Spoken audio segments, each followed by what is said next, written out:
Bueno, pues digamos que la conferencia que yo voy a dar es más bien práctica, a diferencia de lo que se ha hablado en conferencias anteriores. Básicamente vamos a hablar cómo hemos desarrollado la actividad arqueológica y cómo hemos ido, pues bueno, documentando, que es el objetivo fundamental, documentando los asentamientos que en principio parecen ser de cronología betona. Naturalmente, este estudio responde, pues obviamente, a un proyecto que es promovido por la Diputación de Cáceres, en el cual, pues bueno, lo que se intenta buscar es promover el desarrollo cultural de las comarcas de la mencionada provincia a partir de los recursos culturales y naturales de alto potencial de cada territorio. Pero claro, naturalmente, antes de llevar a cabo esa promoción, primero es necesario su conocimiento. Y es aquí donde el equipo arqueológico hemos desarrollado nuestro papel. ¿Qué trabajo hemos realizado? Básicamente, el tipo de técnica arqueológica que hemos llevado a cabo es la llamada prospección. ¿Qué es la prospección? Por si alguien no lo conoce. Básicamente es una revisión visual de todas las zonas susceptibles o de interés para poder valorar el potencial arqueológico. ¿Qué ventajas tiene esta técnica? Pues que no es invasiva, simplemente es un reconocimiento visual en el cual se pretende, pues bueno, localizar diferentes elementos, no solamente materiales, sino alteraciones, por ejemplo, en el microrelieve, toda una serie de elementos que nos pueden ayudar no solamente a detectar posibles asentamientos betones, sino también confirmar las características, no solamente de su cronología, sino su extensión, etcétera, etcétera. Bueno, digamos que, como en todo trabajo, en este trabajo de prospección no invasiva, hay dos fases claramente diferenciadas. Una que podríamos llamar fase de gabinete o de preparación del proyecto. ¿En qué consiste? Básicamente es una recopilación masiva de información. ¿Qué clase de información? En primer lugar, consulta, en este caso a la Junta de Extremadura, de su carta arqueológica, para conocer de qué yacimientos tienen constancia previas y saber un poco a la hora de modular nuestras actividades. También, aparte de los yacimientos que se tiene constancia, las actuaciones arqueológicas de diferente índole que se han podido desarrollar, en este caso, en la comarca que es objeto de nuestro estudio. Y complementando ese vaciado de esa carta arqueológica y esa información que contaría la Junta de Extremadura, un vaciado exhaustivo de toda la bibliografía relacionada con, en este caso, todo el tema de los betones. Y no solamente de la zona de Cáceres, sino también de zonas aledañas. Hay que recordar que, como bien pasa el siguiente mapa, que como vamos a observar, los betones no es solamente un pueblo que se concentra en Cáceres, sino también que se expande a otras provincias más septentrionales, con lo cual centrarnos solamente en un vacío simplemente específico de la zona de Cáceres nos daría una visión claramente parcial del tema de lo que queremos tratar. Hay que señalar que cuando hicimos la consulta de la carta arqueológica, no solamente nos conformamos con simplemente averiguar qué yacimientos de época betona podían tener consignados, sino que también hicimos una consulta con respecto a los de cronología romana. ¿Por qué? Digamos que queríamos de esa manera, y también en base a la experiencia que tenemos, intentar saber si existía la posibilidad de que se hubieran producido procesos de superposición sucesiva de asentamientos, es decir, que asentamientos del Hierro II se hubieran visto ocultados por fases romanas posteriores. Claro, dentro de esa selección de romanos, nosotros en esa fase de gabinete hicimos una criba. Y lo cierto es que, bueno, adelantándonos un poco a los resultados, lo cierto es que, salvo unos ambientes muy específicos, que ya mencionaremos, lo cierto es que no nos ha parecido, en base a los resultados de la prospección, que haya esa superposición. Creemos que tanto el patrón de ocupación betón como el patrón de ocupación romano siguen unos parámetros totalmente diferentes, lo cual, a la hora, y sobre todo, que es lo que más nos interesa, a la hora de poder documentar y que se conserven el mayor número de vestigios de asentamientos y de restos de época betona, dice mucho a su favor. Bueno, al trabajo de campo. Bueno, obviamente con todo este volumen de información previo, podemos ya entrar directamente al reconocimiento sobre el terreno. ¿Qué es lo que hacemos sobre el terreno? Básicamente, bueno, recopilamos todo tipo de información que podemos consignar, es decir, No solamente hacemos un repertorio fotográfico en el cual consignamos todos los datos, todos los hechos, mejor dicho, todos los elementos que nos pueden resultar de interés, sino también tomamos datos de, por ejemplo, de herramientas GPS, también recogemos material en superficie. En este caso solamente lo hemos hecho uno de ellos, en el yacimiento que luego veremos, el llamado El Gordo. Y bueno, digamos que este trabajo, ¿cuál sería la ejecución o su forma de ejecutarlo? Para que se haga una idea. Bueno, el equipo que ha participado, aquí estamos dos, pero falta todavía un tercer miembro, lo que hacemos es disponernos de forma paralela y haciendo batidas lineales vamos haciendo pues, recorridos por toda la extensión que nos interesa, en este caso, examinar. Siempre que la orografía lo permite. Sí, y en este caso también, incluso cerrando la distancia entre prospectores cuando son zonas en las cuales, pues bueno, por determinadas circunstancias exige una mayor intensificación, porque, vuelvo a recordar, tienen que pensar que esta técnica es una revisión visual de superficie, con lo cual tenemos que estar muy atentos. También el tema sobre la cuestión de los prospectores, yo siempre digo que los prospectores, y siempre señalo que en este caso el equipo es un equipo con experiencia. ¿Por qué señalo el aspecto de experiencia? Porque en la prospección, más que el hecho de encontrar, es el hecho de saber ver. Y en este caso, bueno, digamos que el equipo en este sentido tenemos una amplia experiencia y nos ayuda a ver que quizás cosas que en otros aspectos no ayudarían a la hora de determinar que puede ser un elemento vinculado a un castro betón. Lo último, simplemente también reconocer que la técnica de la prospección, como ya puedes deducir, tiene sus limitaciones, es decir, es una revisión visual del terreno y la vegetación nos condiciona mucho. Es decir, no es lo mismo una vegetación herbácea baja que una arbustiva alta. Es decir, podemos pasar de ver un yacimiento a prácticamente no pasarnos desapercibido o tener que intuirlo. Digamos que haciendo un cómputo general de todos los asentamientos betones que hemos revisado, básicamente nos encontramos con un ambiente de dehesas, es decir, generalmente vegetación herbácea más o menos densa, que aunque nos puede haber causado problemas a la detección de elementos de restos arqueológicos de pequeño tamaño, fragmentos de cerámica, etcétera, etcétera, lo cierto es que no nos ha impedido en ningún momento poder encontrar otro tipo de elementos distintivos de estos asentamientos, como por ejemplo derrumbes de los recintos amurallados, posibles plantas de unidades habitacionales, etcétera, etcétera.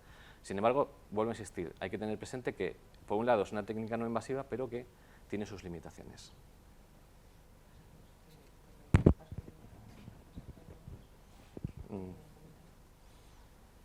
No, entramos cada uno de ellos. Bueno, resultados entonces de la prospección. Lo primero que tenemos que señalar es que bueno, hay dos de los yacimientos de los que teníamos constancia que era de origen betón, en el cual todavía estamos en fase de poder acceder. ¿Cuál es el problema? El problema es que son asentamientos que están incluidos dentro de fincas privadas de propietarios que no son del lugar, que vienen de fuera y que prácticamente no los conoce, y estamos detrás de ellos desde hace aproximadamente mes y medio. Las paradojas de la vida da que después de mucho tiempo hemos descubierto que tenemos aquí una antigua amiga, que nos garantizará el acceso a uno de los yacimientos del cual llevamos meses entrando. Pero bueno, son paradojas que tiene la actividad arqueológica. Vale, como digo, estos dos yacimientos serían el Castillejo, el que se ubicaría en el municipio de Santa Cruz de Paniaguas, y el Berrocalillo, en el término de Plasencia. En este punto, agradecer la colaboración de los ayuntamientos para intentar garantizarnos el acceso, aunque, como digo, bueno, las casualidades nos lo van a garantizar de otra forma. El tercero de los yacimientos de los cuales se tenía constancia en la carta arqueológica sería el denominado como Cabeza Gorda. Está localizada en el municipio de Villar de Plasencia. Y bueno, eso es. Y dentro de la prospección pudimos determinar características estructurales que lo definen como emplazamiento betón. Dale más adelante. Esta es la planta digamos, la fotografía aérea del Berrocalillo en Plasencia. Y el siguiente, el del Castillejo. Y el Castillejo en Santa Cruz de Paniagua. Bueno, aquí como pueden observar, ahora cerrarán con respecto a lo que les he comentado con la técnica de la prospección, ven claramente cómo en la primera de las imágenes ven toda una serie de restos pétreos, de restos de piedra, de color blancuzco, que corresponderían con lo que sería el recinto amurallado de este asentamiento, que una vez se degrada, se derriba, va cayendo por inercia por la ladera. Además, si ven en otra foto, con respecto a un elemento que les había hablado, ¿no?, de alteraciones del microrelieve, pues no sé, creo que en la foto se ve claro, ven como una especie de forma circular, ¿de acuerdo?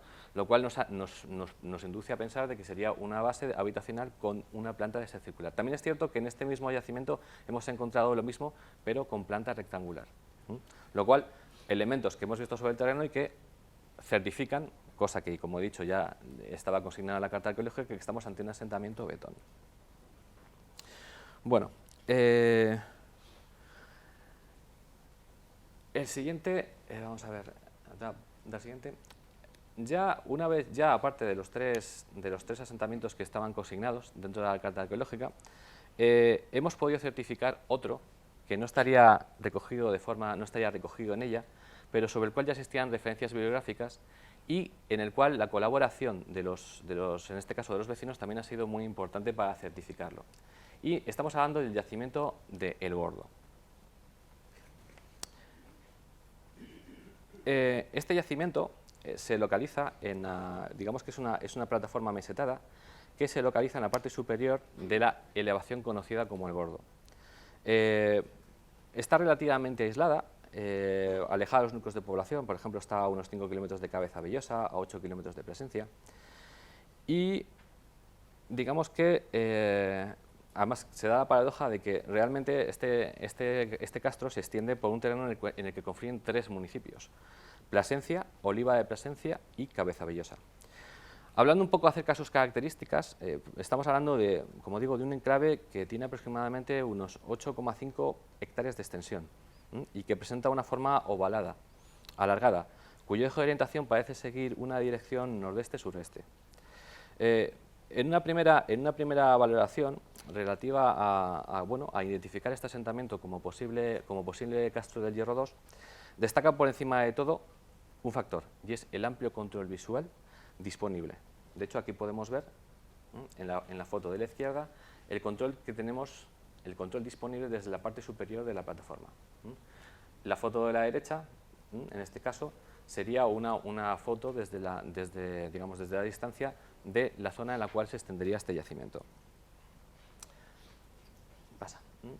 En estas fotos, en la foto de la izquierda, podemos ver lo que os he comentado, esa forma mesetada, que tiene forma mesetada horizontal con la que contaría este yacimiento, y en la foto de la derecha, uno de los elementos distintivos de este castro, y es la gran acumulación de piedras, especialmente en su ladera este, que creemos que se correspondería claramente con el recinto amurallado con el cual debería contar inicialmente.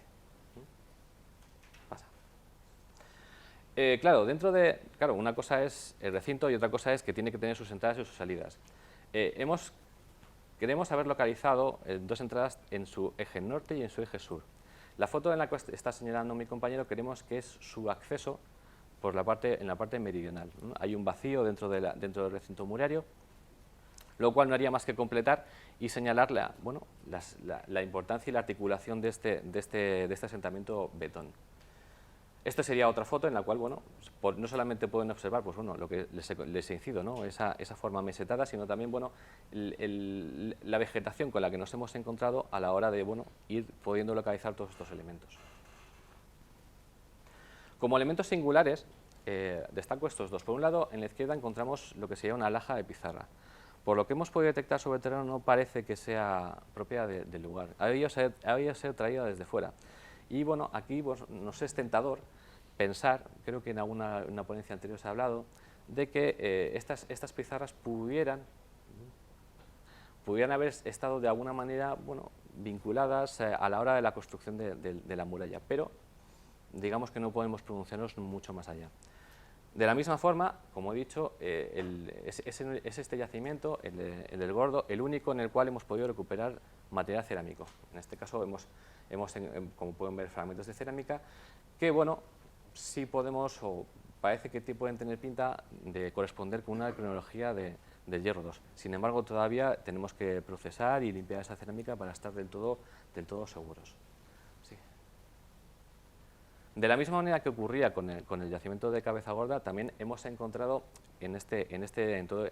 digamos, dispersas en toda la extensión de este yacimiento, estructuras de planta rectangular. Lo cual, no solamente, generalmente, aquí los dos ejemplos que hemos puesto son significativos, generalmente el resultado de piedras hincadas, es decir, no estamos hablando simplemente de paramentos unos colocados, sino que hay unas piedras hincadas de forma voluntaria determinando estas plantas rectangulares, lo cual, unido a todos los datos que os he estado presentando, pues obviamente sí nos hace ser relativamente optimistas a pensar de que el Gordo podría ser un yacimiento betón. Claro, la información oral no solamente nos ha permitido, como digo, poder concretar esta información sobre este yacimiento del Gordo, sino que nos ha dado informaciones sobre otros establecimientos que podrían ser betones. Lo que pasa es que esto ya tendríamos que sujetarlo con pinzas, pero que realmente son muy tentadores. Nos estamos refiriendo a dos castros que estarían cercanos, por un lado, tanto a la población de Segura de Toro como de Cabezabellosa. ¿Cuál es el problema y aquí en esta fotografía ejemplifica los dos casos? ¿Cuál es el problema? Que digamos que su tipología no se correspondería con la tipología de asentamientos que como hasta ahora os he descrito, es decir, zonas amesetadas, amplias, amuralladas. Estos dos castros de los que estoy hablando son relativamente pequeños, apenas llegan a 1 hectárea de extensión, aun cuando, bueno, parecen contar con su recinto amurallado. En este caso, por ejemplo, este es el castro que está cerca de Segura de Toro, con un doble recinto amurallado concéntrico. Podemos detectar una entrada en la zona nordeste, ¿no?, por este lado, e incluso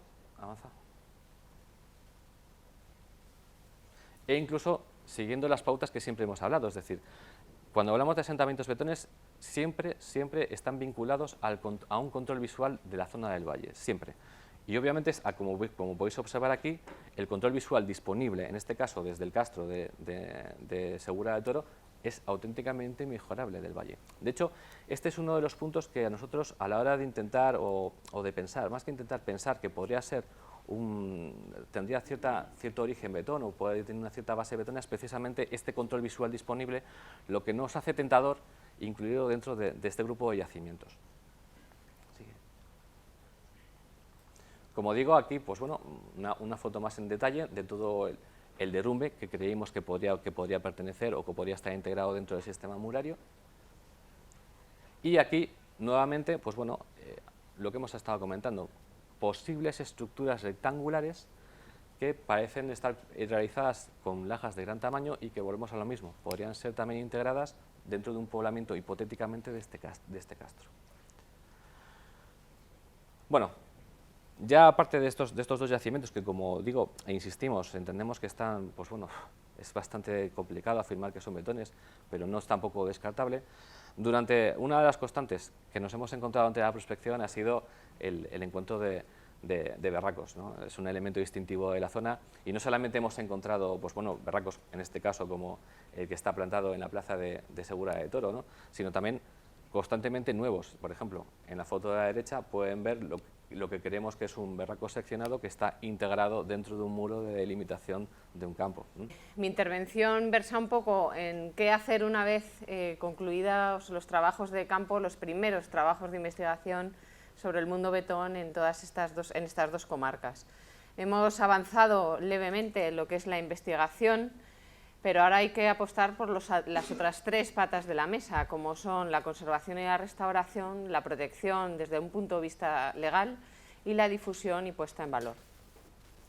La investigación, como bien os ha comentado mi compañero, hemos realizado un trabajo de prospección con un vaciado documental, revisión de planimetrías, toponimias de las dos comarcas.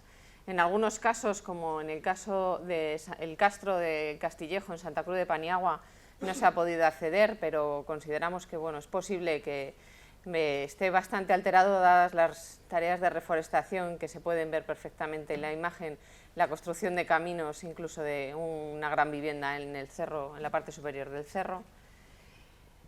Pero hay otros datos que sí que son alentadores en relación sobre todo al yacimiento del Picute en Santa Cruz en Segura de Toro, o el castro de El Gordo en lo que es la línea de doble vertiente de agua hacia el Valle del Ambroz y Trasierra y el Valle del Jerte en su lado este. Esos es un poco los resultados de la investigación, ya os las ha adelantado mi compañero, y ahora paso ya directamente a lo que son las protecciones.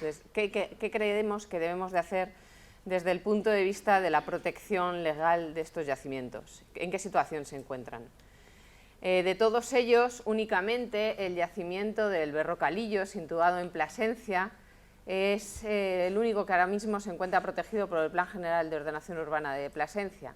Está en un suelo rústico con protección, es decir, no puede cambiar los usos que ahora mismo tiene, como pastos, pero eso no quiere decir que las actuaciones sean correctas, porque el propio paso del ganado, sobre todo el ganado vacuno, puede causar daños a las estructuras que sabemos que emergen en el propio yacimiento. El yacimiento se encuentra en esta zona de aquí, es este punto que aparece aquí catalogado.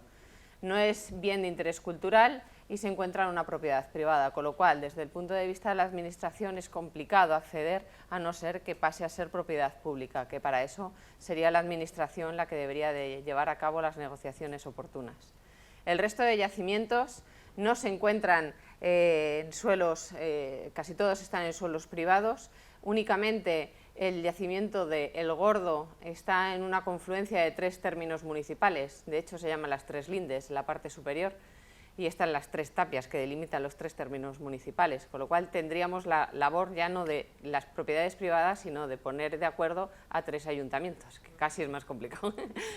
Y luego, el caso del Picute, en Segura de Toro, lo que nos ocurre es que, si bien forma parte de una serie de propietarios privados de ganaderos, sí que habría la posibilidad, sí que nos han comentado desde el propio ayuntamiento, que habría posibilidad de llegar a algún acuerdo con ellos. En relación al de Jarilla, Cabeza Gorda, también es propiedad privada, volvemos a lo mismo, muy complicado hacer una intervención si no se llega a un acuerdo con los propietarios. Estas situaciones del patrimonio metido en propiedades privadas hemos visto que es una situación común en todo este territorio. Por ejemplo, valga la imagen que tenemos aquí, en Segura de Toro, parte de los restos del castillo medieval que están embutidos dentro de las viviendas con tapias de ladrillos de aquella manera.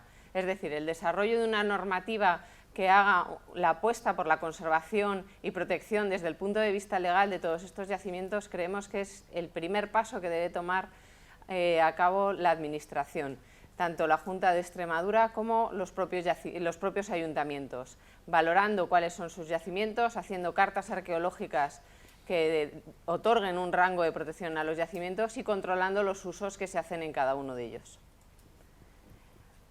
Por ejemplo, en Segura de Toro nos encontramos que la propia Plaza del Pueblo es un pequeño museo, donde es cierto que 2 de las piezas son réplicas, que los originales están en el Museo de las Veletas de Cáceres, la estela del Guerrero y uno de los berracos, pero el toro, bueno, pues sigue y se conserva dentro de la propia plaza. Pero es verdad que ahora mismo las normativas de protección deberían de ser un poco más restrictivas, sobre todo más que nada porque es que además hay coches y un poco regular el tránsito en todo ese entorno, similar a lo que comentaba antes Fabián con las máquinas de Coca-Cola. Bueno, pues estos, de cara a la puesta en valor, vamos a ir paso por paso cada uno de los yacimientos.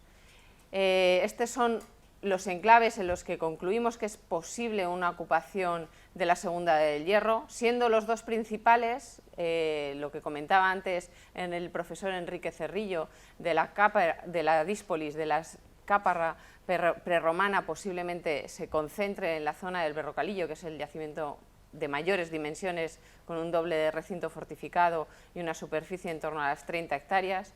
El siguiente sería seguramente el yacimiento del del Gordo, en la zona de control de los 2 valles, del Valle del Jerte y del Valle del Ambroz, y luego otros puntos menores de superficie bastante más reducida, como son los Castillejos, el yacimiento que está en Cabezavillosa, el Picute en Segura de Toro, el yacimiento de Cabeza Gorda en lo que es la vega, la zona llana del río, y al otro lado del cauce el Castillejo en Santa Cruz de Paniagua. En el caso del Berrocalillo, esta es la ciudad de Plasencia. Vemos que ahora mismo el yacimiento, por fotografía aérea, incluso se enmarca dentro de una plataforma bien defendida desde el punto de vista natural y topográfico por el cauce del río Jerte, y en su lado oeste incluso con algunas paredes de roca bastante bien delimitados. En fotografía aérea incluso se puede advertir fácilmente lo que es la línea defensiva con algunos pasos abiertos en esa muralla.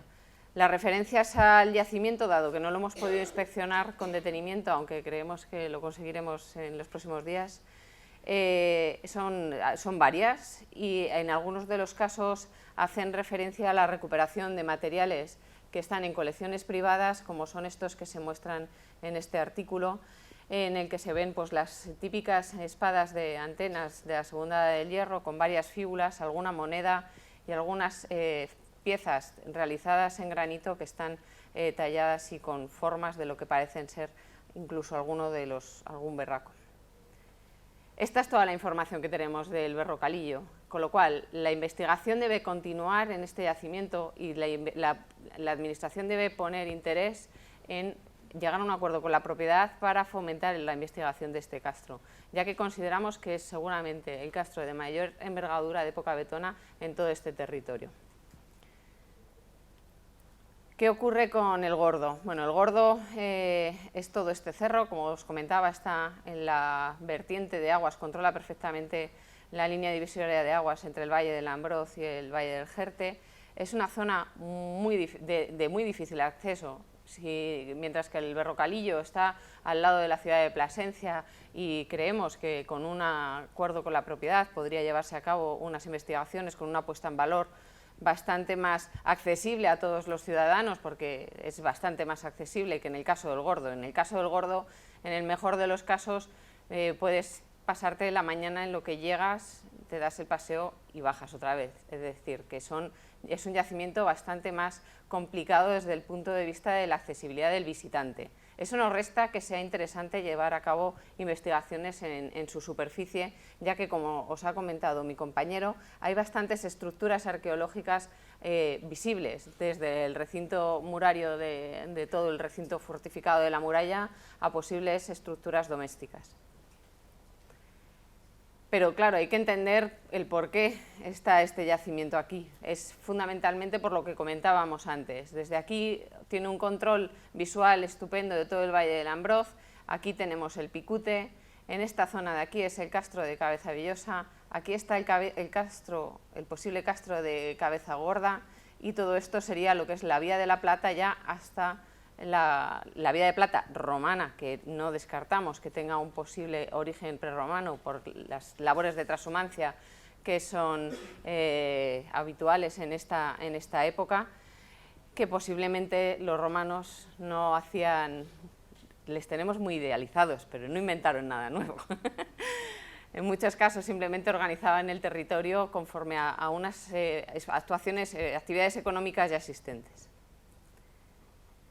Por eso consideramos que este yacimiento de Cabeza Gordo se debe apostar, en primer lugar, por su desarrollo desde el punto de vista de investigación, para hacer actuaciones de cara a conocer el mundo interior de hábitat dentro del propio castro, y también para recomponer y poder determinar las características de toda esa muralla que delimita bastante claramente todo su flanco este. El lado oeste no lo hemos podido comprobar con la misma claridad que en este lado este, porque es del otro término municipal y es un bosque de roble bastante frondoso. En el caso de Cabeza Gordo, en el término municipal de Jarilla, es una propiedad que también es privada, es muy accesible porque está al lado de la carretera. Hay además zonas donde se puede aparcar bien los vehículos, pero volvemos a lo mismo, sería llegar a acuerdos entre la Administración para poder determinar qué ocurre, si se puede llevar a cabo investigaciones en este caso. El yacimiento, como comentaba mi compañero, aquí está la carretera para que os hagáis una idea, se ve, es la única loma más elevada que está en todo el discurso del valle. Se ve las propias líneas de las encinas nos marcan lo que es la zona alta de la acrópolis del cerro y lo que parece ser un derrumbe de una estructura amurallada o posible estructura amurallada en todo su lado este. Pero volvemos a lo mismo, no tenemos materiales en superficie, no tenemos información sobre otras, la actuación, por ejemplo, con la revisión con el LIDAR tampoco nos ha dado más información, salvo los pocos túmulos o pequeñas alineaciones de piedra que sí que se intuyen en todas las superficies, en la parte superficial del cerro. En el castro del Castillejo, como os comentaba, es de propiedad privada, está al sur de Santa Cruz de Paniagua y vuelve a ser un yacimiento inaccesible desde el punto de vista de la propiedad, pero además desde el punto de vista para las visitas es más complicado que el caso del Berrocalillo. Se ve perfectamente cómo las labores forestales, por eso de ahí la importancia de que desde un punto de vista normativo los ayuntamientos pongan esfuerzo en controlar los usos y las actuaciones que se realizan en estos yacimientos, porque es posible que todo esto haya provocado importantes daños en el propio yacimiento. Habría que valorarlo y ver con la propiedad hasta qué punto se pueden llevar a cabo una intensidad mayor de investigación en el propio yacimiento. Y por último tenemos el asentamiento del Picute. La localidad de Segura de Toro está aquí en la zona baja de la falda, es donde están los el toro, el otro berraco pequeño, la estela del Guerrero, y este castro es el único que tiene control visual de todo el valle en dirección sur, casi hasta el yacimiento del Berrocalillo, que estaría aquí dispuesto, como en dirección norte hasta Baños de Montemayor, con la confluencia hacia el norte del sistema central. Se observan dos recintos fortificados, uno inferior y otro interior, y varias acumulaciones de piedras que bien podrían ser algún hábitat privado, hábitat de ocupación de uso doméstico. Este yacimiento, como os comentaba, sí que es de propiedad privada porque pertenece a una comunidad de ganaderos, pero sí que desde el ayuntamiento nos han trasladado que se podría llegar a un acuerdo con ellos. La accesibilidad es mayor, de hecho, se puede ver perfectamente el camino que accede hasta la misma falda del yacimiento.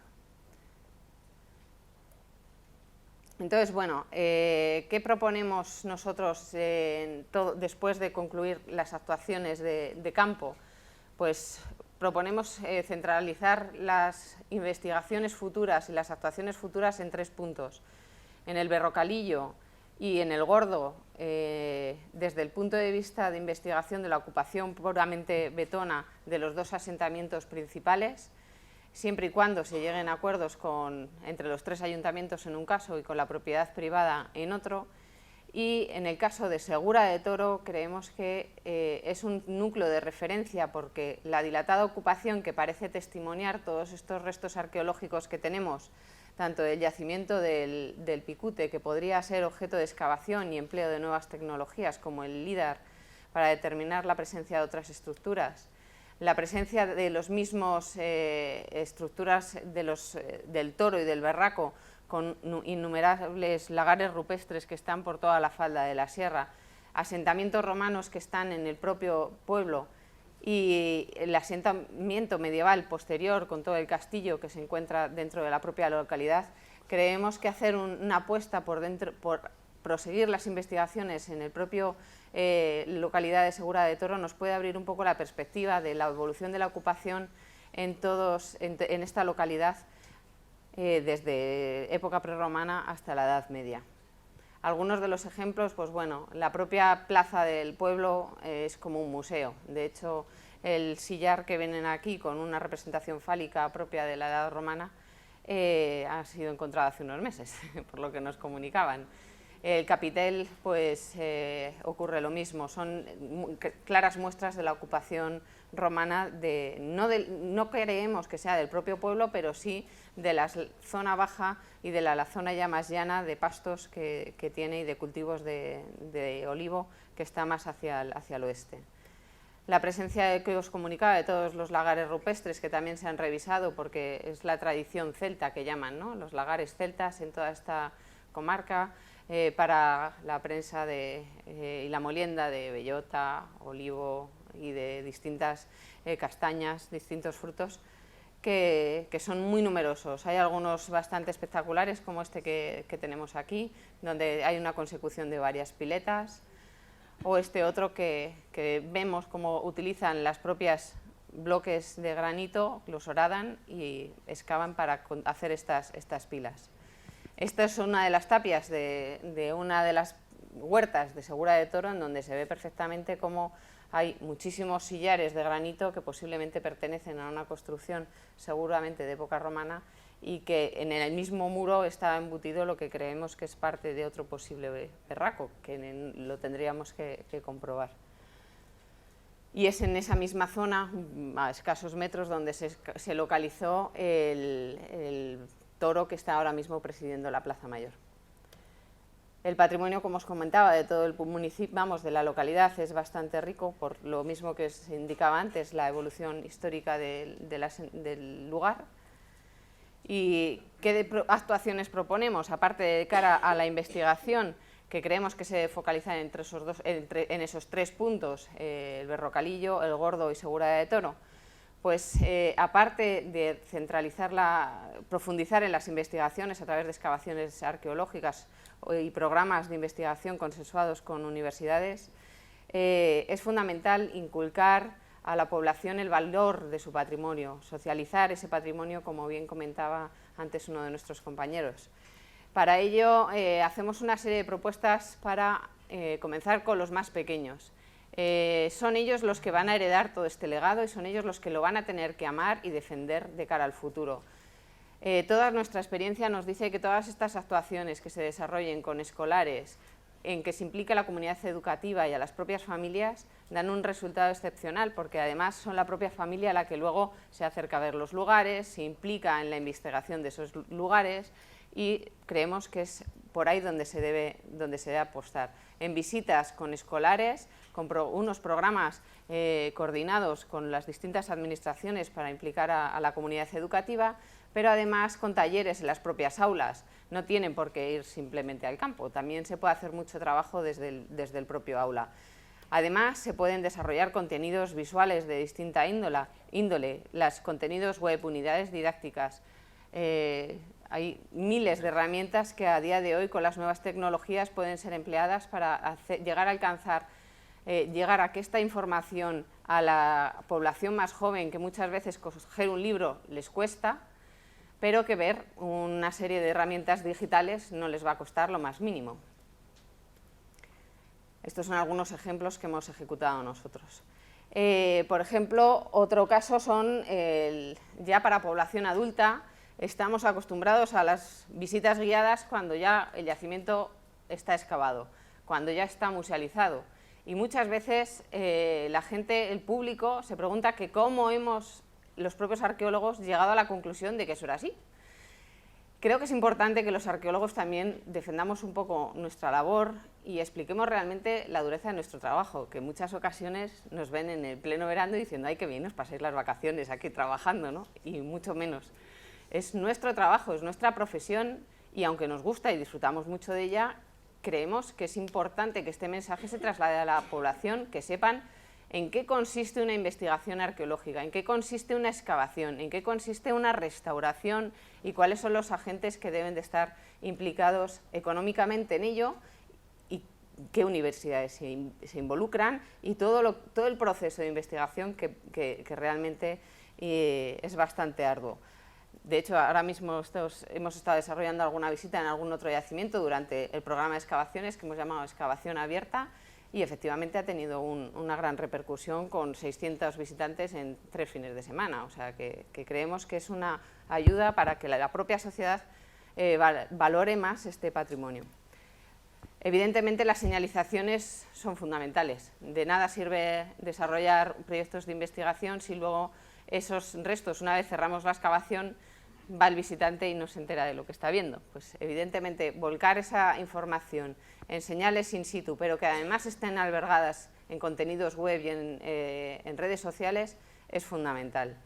Pero todo esto no se puede desarrollar sin la implicación de la población local.